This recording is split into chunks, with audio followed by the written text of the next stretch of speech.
speaking, it is divine. I never thought of it, and by the grace of God, I won't lie for anything. I never planned it. I never thought of it. We were in a Transcorp meeting for the ICANN meeting. I sat there at the back, and suddenly, as if I'm watching a split unit or a teleprompter, then suddenly I just saw the headings in Handbook Relation, and I was seeing the content. Behold, divinely touched. I picked my paper and the Bible. I started writing down. What is this? I was inspired.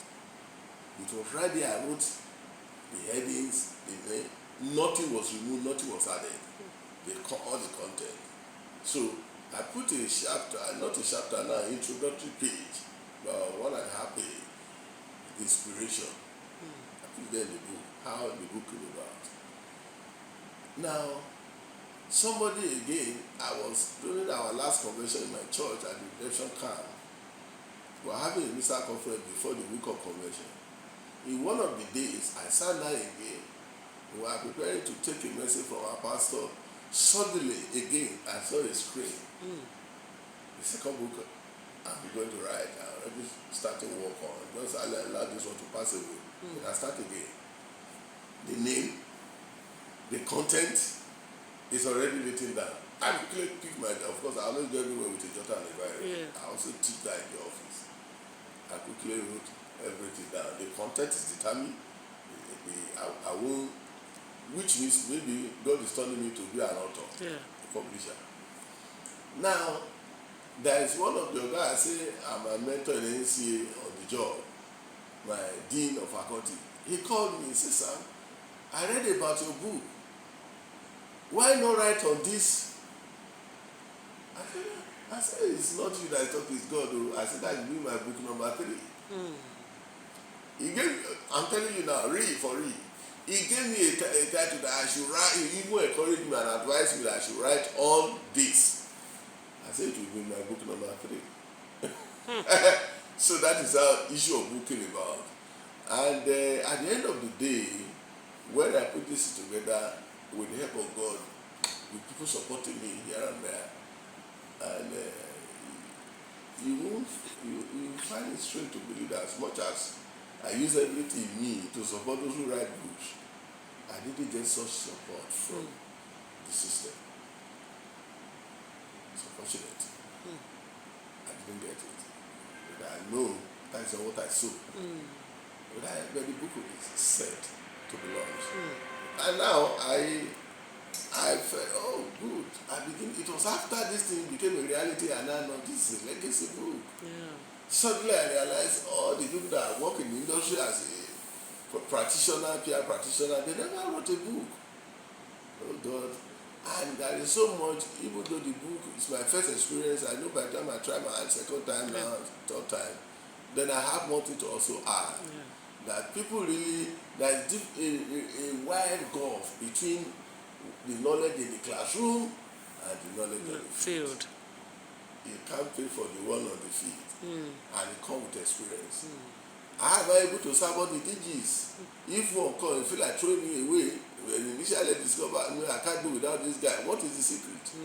So people are diabolical. I know, and they look at professional. It is what will make you to say, "Sir, why are you not here? Why are you not here?" I said, "You didn't tell me." It has to be some event. They call me and say, "Why are you not here?" They forget me in Lagos. They suddenly realize, no, we can't leave this guy behind. Why? It's experience that it comes with time. It's what you read in the book, what you are taught in the lecture room is different. It's a different ball game. And things like this need to be put in the book form. So that people will learn, read it and learn. And of course, to report also. You also need some guide. Honestly speaking, people need to listen to people like you. It's not the number of years. There are people who have worked in this industry before you. I particularly know that I work with some. Why is it that you are able to make a mark in such a short time? It's an experience that people need to learn, hear about it, read about it. You need to put it in a book. Some people came to relieve you, I'm aware, while I was still on the beat, and find it difficult to cope. And I'm even talking on mail. You understand now? Even mail, why is it that they cannot cope? You need to put it, conceptualize in the book and let people read it. Those who want to succeed, they will read. And that is the truth. Even though they say we are in an era where people don't want to read. What you don't want people to read, put it in a book. But there is something I've done again, which I said divine. Every chapter, I put the objective of each chapter at the beginning. So that even if, like a headline, summary of the summary. Oh, the chapter you're about to read, this is summary of all you're going to gain from here. From my own perspective, the author. And by the time you go through all the chapters, and the objective of the chapter is giving you a summary of what you're going to gain. Even if that is the only one you read, you would have had the whole book stuck in your brain, and it will be of help.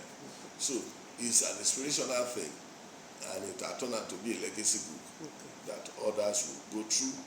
And there are so many people you can, one or two resource person I met somewhere in a classroom said, I was meeting them for the first time. He said, we're going to be there so that we can have something to learn from you, experience.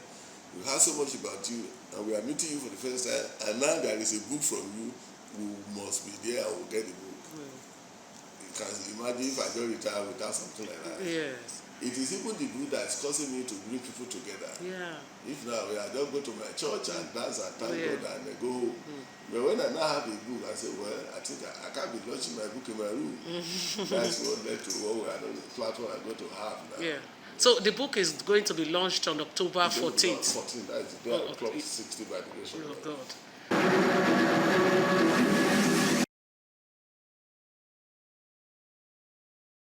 Honestly, I talk about, I kick off from the professional angle, public relations, basically the basic principle, fundamentals about public relations. I take from here and there, credited those I need to credit, add mine.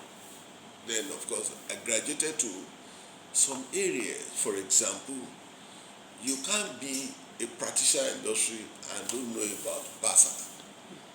All the freedoms, I bring them into details.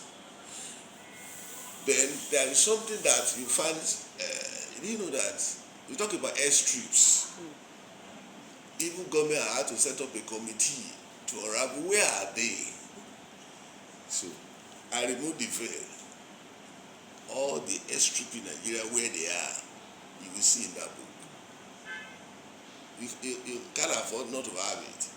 So go away from all that, the airport, the airline, the requirements, the addresses, everything that has to do with even getting AOC. All of those are there. And of course, the personal experience, what you need to learn, what you need to know, what I went through, the wisdom that are there for others, why I'm able to serve all the CEO, all true and true till today. What I think, what God helped me to do, I put it there. And of course, going into areas of abbreviations. So I have to look for all the sources, every abbreviations that can help people also to be able to stay abreast of the industry and operate effectively. Everything's are all there. And these are the key things that are there. But basically, I went into the area of aviation reporting. I went into the area of the role of INCAT. I went into the area of what a journalist should also know. The empowerment, the continuous learning, development, self-development, and where you can look up to for your exposures and trainings, and of course bringing it to bear your daily practice. But however, all said and done, there is no end to learning. Yeah. Just be open to learning. I've had friends, I talk about how I was going to Adurogboye. I've also had people that coming to me also. I say, man, I went through all the agencies. It's only here you gave me information. I say, will you permit me to be coming here every day, maybe the next 1 month? I say, why not? No problem. And there are people like that who are today stars in the industry. So it's very key that one should be open to learning. And a good listener will be a good talker. If you want to learn, unfortunately these days, most people don't want to learn again. Empowerment, even people working with, about the people we are working with, not every one of them want to learn. Guys, what is there for me to gain? What is there for me to, all these things. All these things perish. One thing that doesn't perish is knowledge. Money will come and go, but knowledge is just stuck with you for life. And you don't know when you will use it. When I was in Inca in 1994, 95, I never go to work in NCAA. And some people were there and always going after wanting funny thing on the other. I was thinking as if my life depended on me, and I didn't know it's really going to depend on me. It was not in NCAA that I would give you training that I was deploying when I came here. It was elsewhere. So every opportunity we have to learn. Some people come here late and they are the first to leave. I get there first, I leave there last, and I take it. Even in my learning, my program of training in NCAA, people are afraid to be in the same program with me because I take every opportunity of learning seriously. Because the knowledge, no knowledge is wrong. You don't know where you apply it. Can you apply it in your secular, in your marriage, in your business, and whatever you are doing, if you do it well, even for public, you'll be able to do your own well. How many pages? So about 168 or so.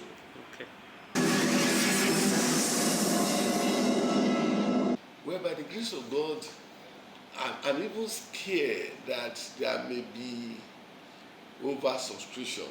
That's my expectation. And that is why my experience from when I clocked 50, it fell on a Monday. And we thought people would be at work and they would not be there. And I was living in Songo. We planned for 150, being a Monday, we ended up coping for 270. In this organization, it's only my department that we were just about 8 or 10 then. So that if I have to announce my birthday and invite everybody, I'll be in trouble. Where will I get the resources? So a lot of apology after. So my experience from that, because it must also look backward and project it to the future. I look at that experience and say, God, if I don't restrict access, will I be able to manage it? I didn't have resources from somewhere. Maybe if you come in future, fine, but I've not seen. And so I just have to introduce restriction because I'm expecting that it may be oversubscribed. And I'm also praying, I have trust in God. I pray it translate to money because every couple count a retiree. By the grace of God, I've also had a leading to make it affordable so that I introduce a subsidy. Because I know what it costs me to print it. Certainly, it's not in the range of 1 million. No, it's more.